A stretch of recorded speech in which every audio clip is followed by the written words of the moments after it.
જય વચરાજ મિત્રો અને ગુડ આફ્ટરનૂન। બપોરના વાગ્યા છે 2 અને આપણે જવાનું છે આજે ગ્રીનલેન્ડ ચોકડી રાજકોટ। ગાડીમાં સાફાનું બચકું બાંધી દીધું છે ને ગાડી છે હવે રેડી। ગાડી લઈને હવે નીકળી ગયા આપણે રાજકોટ। પહોંચી ગયા હવે આપણે અવધ પાલટી પ્લોટ।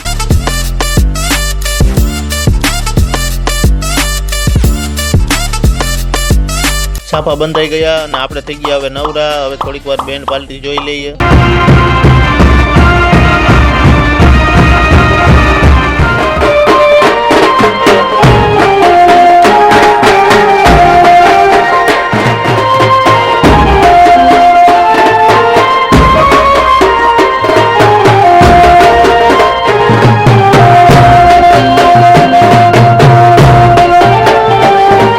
હવે નીકળી ગયા સીધા ઘર સાઈડ। વિડીયો ગમ્યો હોય તો લાઈક, કોમેન્ટ, શેર, સબસ્ક્રાઇબ અને ફેસબુકમાં જોતા હોય તો ફોલો કરી લેજો અમારા પેજને।